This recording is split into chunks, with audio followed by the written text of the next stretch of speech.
Dr. P. Sendil, Professor cum Dean in charge, School of Physiotherapy, Chettinad Academy of Research and Education, Kelambakam, Chennai.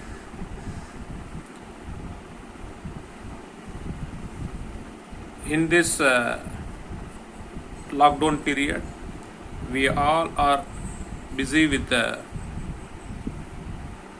online classes, and we are working on it through the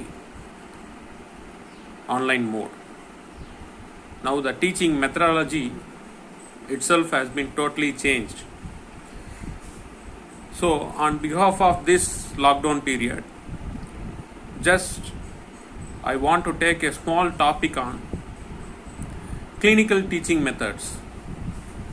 Since we are all coming under healthcare professions, the clinical teaching method or a clinical reasoning or clinical education is very important for us. So we will quickly have a review on what are the topics to be covered in the clinical teaching method now. First, we will see the content to be covered in this video. We will see about the definitions, purpose, principle for clinical teaching methodology, criteria for clinical teaching, difference between the classroom teaching as well as the clinical teaching, models for clinical teaching, varying factors influencing the clinical teaching methods, and clinical teaching methods, how it works and which mode, clinical learning cycle, and finally the role of clinical instructor, how to be the efficient clinical instructor. So we will cover all these topics in a quick review manner. First of all, why we need clinical teaching methods. There is a huge gap between theory and the practice. Since in order to fulfill or in order to apply the theoretical concept, we need to have a wider clinical education or a clinical teaching method of technology, which should be incorporated, especially in case of healthcare professions. So to fulfill this gap, we need to go with hand to hand the theory as well as the practice section. Now we will go about a definition for clinical teaching methods. Clinical teaching is a form of interpersonal communication between the two people, who are a teacher and a learner, in a clinical settings or a clinical area. So this will happen in a hospital setup, outpatient clinic or a department. So this method of learning between the two persons or two people is going to be called as clinical teaching methods. In preparation of professional practice, the clinical setting is the place where the students come in contact with the patients for the purpose of testing the theories and learning skills. So we need to play a vital role in the clinical sector also by having a theories which should be implemented on clinical knowledge. Now we will see about the purpose of clinical teaching. Why we need this clinical teaching? First, to develop the clinical skills and to integrate the theory to the practice, which is very important, and to provide an individualized care in a systematic and holistic approach which makes us a professional.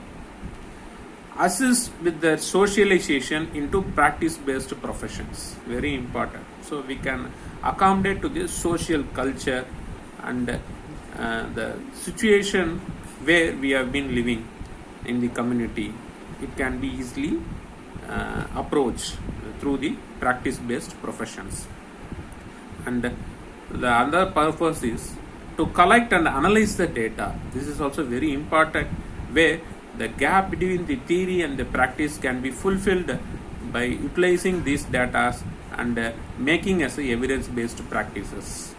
And last, finally, to develop communication skill and interpersonal relationship. That is also very important. So to develop communication skill and interpersonal relationship, it's very must in our profession, so that we can able to communicate properly to the patients. Now we will see about the principles of clinical teaching. What are the principles we need to follow so that it will be more effective? The first thing is the evidence-based practice should be always fixed in our mind while doing these clinical teaching methods, because we are studying lot of hypothetical frameworks, theoretical frameworks, which is going to be implemented on the practical aspect. We will have a lot of difficulties to implement. For that, and to have a safer implementation in the practical aspect, we need to go through a lot of evidences which will help us to have a structured protocol or structured procedure to implement in the clinical practice. And another important thing is, the learning is going to be most effective when we are going to follow certain principles like effortful. The effortful is nothing but we are going to make it as so interactive, and we need to give more the efforts so that it is going to be interactive section. Okay, for that the effortful should be given from the teacher, and it should be utilized by the students also. And secondly, the next principle is spaced practices or distributed practice section. That is very important, because if you have a continuous method of practices, definitely our mind will get fatigued. This will leads to having a forgetfulness of certain techniques, or not well versed in the certain procedures. For that, the next principle is going to be the spaced practice session, which will be the intermittent section of practice in between the theory classes, which will help them to have a adequate applications in the clinical setup. And also frequently we need to implement this spaced practice session, which will give them a easy remembrance of the techniques. The third principle is deliberate practices, which is very important, where we need to plan priorly what we are going to practice today, what procedure we are going to follow today. This is also very important.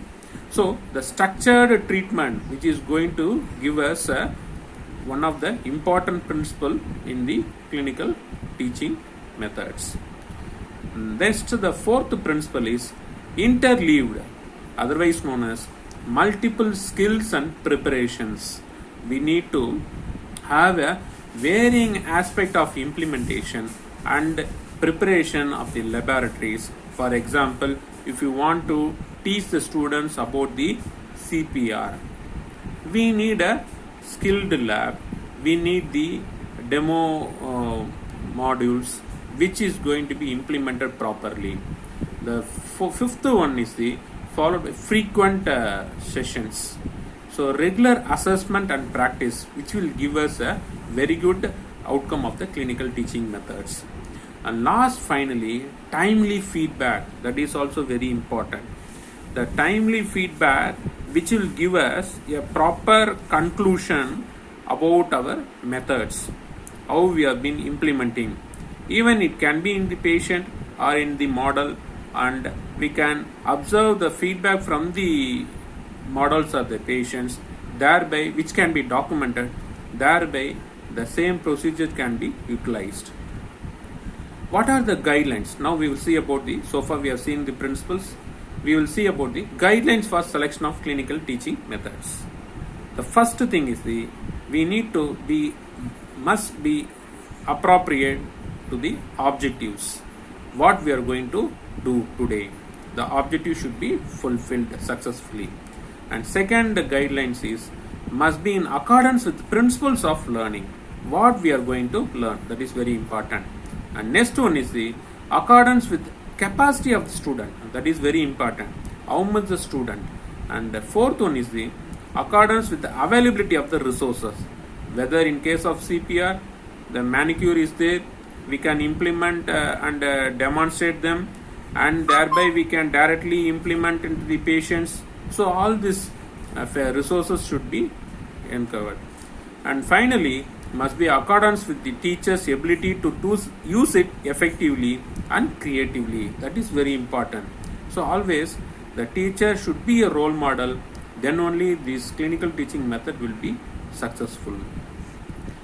Next we will see about a difference between classroom teaching and clinical teaching methods. We all know that classroom teaching, we will have a larger group of students, those who have been sitting in the desk or chair, and the teacher will be going to explain to them. And here the focus on patient will be nil. Next is it is full of theoretical framework and passive students in case of classroom teaching. Sometimes it will differ. We should not say exactly the passive student, because it also depends on the teacher. Even some teachers are there, they will be going more of a interaction in the classroom teaching methodology also. But anyway, in general, this will be of very lesser effective. And last one in the classroom teaching is lesser interactive sessions. Whereas if you take the clinical teaching methods, here it will be of smaller group. The teacher-student ratio will be lesser compared to the classroom teaching methods. And also we can focus on the patients.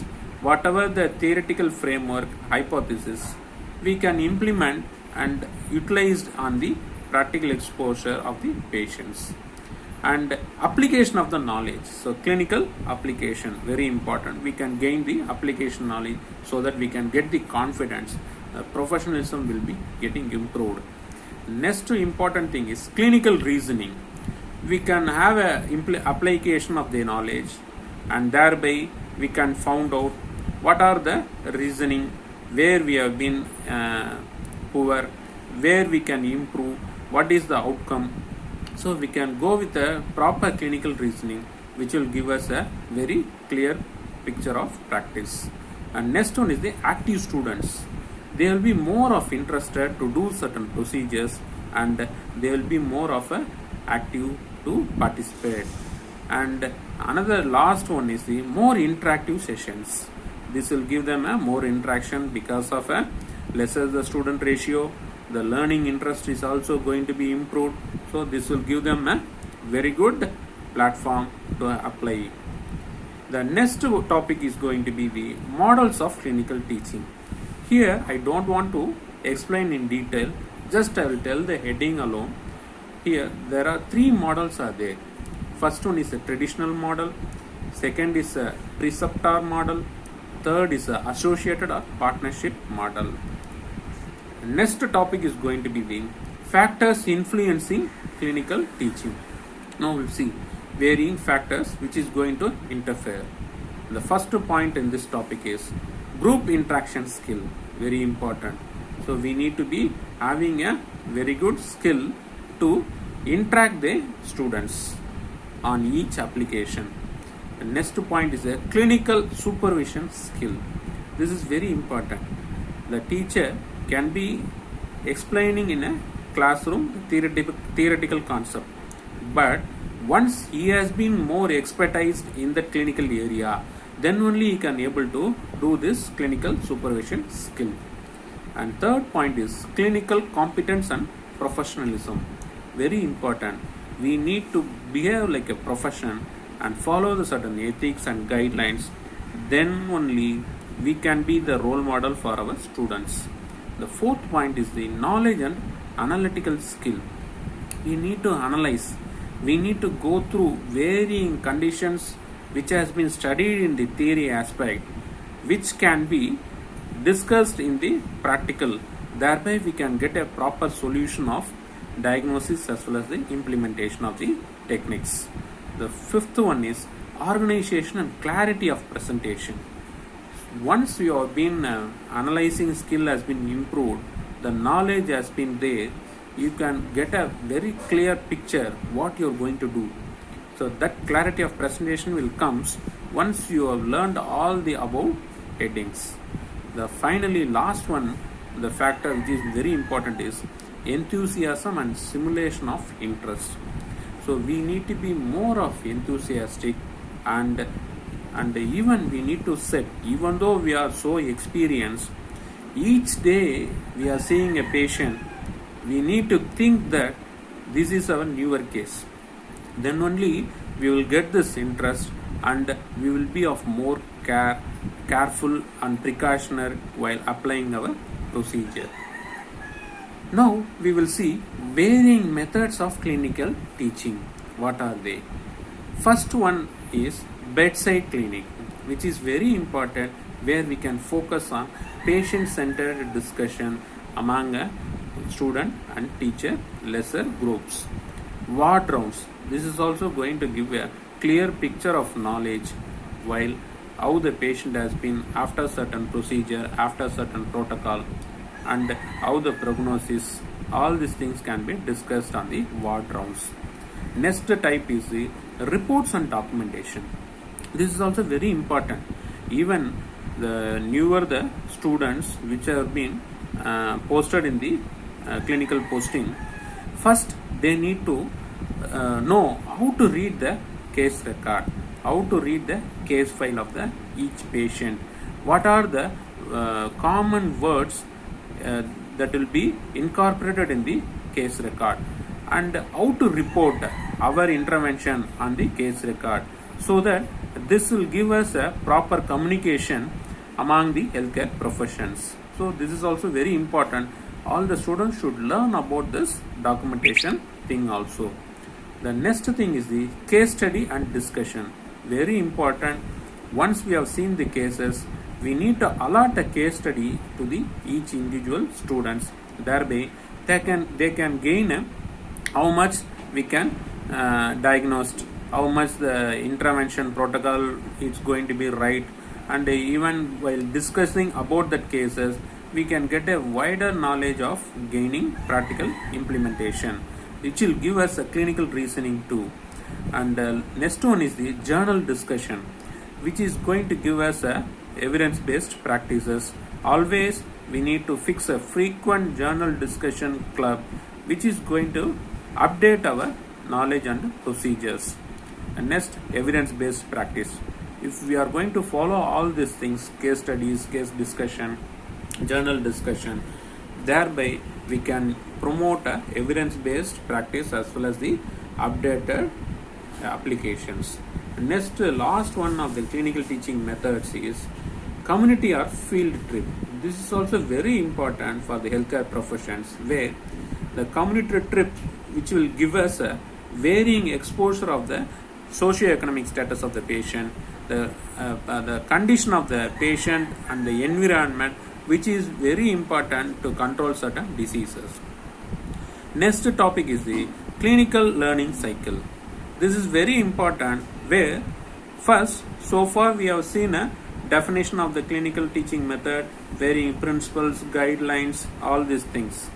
And this learning cycle, how it is going to be incorporated, we need to first identify the outcomes, plan learning accordingly, and followed by the planning, we need to learn in detail about the theoretical aspect of that particular outcomes or diseases. Followed by that, observe the practices. Just you go through the clinical observation, what the experts are telling about the condition and the outcomes. Next, feedback. Once they have been implemented, what is the recovery, what is the prognosis, how far the technique has been done, how much the successful rate. Fine. That feedback is very, very important in this clinical learning cycle, which will give us for the next way of steps to apply. And followed by this feedback, we need to assess which is going to give the identification of the outcomes which has been successful or not. Once there is a drawbacks or the patient has been going in a right pathway, next stage of a planned learning should be implemented. Like this cycle will be continuing, thereby we can have a wider knowledge of clinical applications. The last topic is going to be the role of clinical instructor, because these clinical teaching methods going to be more successful. It depends mainly on this clinical instructor, how the clinical instructor should be. So based on the clinical instructor, the students will going to be becoming a future professionals. The first role is going to be the supporter. The clinical instructor should be supporting all the students and try to rectify all the doubts, and we need to train them frequently. The next is the facilitator. He needs to facilitate, and each and everyone will have their own skills of applying. We need to listen to them and we need to facilitate each students. Third one is a challenger. He needs to fix certain challenging cases, challenging critical situations, applying certain techniques. Thereby the students can learn very well. The fourth one is the supervisor. He need to supervise whatever the implementation has been done. The students should practice that. For that, the efficient supervisor is very important. Coordinator, you need to coordinate. For example, certain things it should be in a proper way of a procedure, and other allied people should be needed, professionals are needed for the support. For that, we need to coordinate among the other healthcare professions and students. And the evaluator, we need to justify how far the students, where they are having lack, how to improve their problems. Okay. And next, expert, they need to be more expertised. This is very important. How the expertise can be achieved? By varying experience in the clinical sector. And next, what are the responsibilities of the instructor?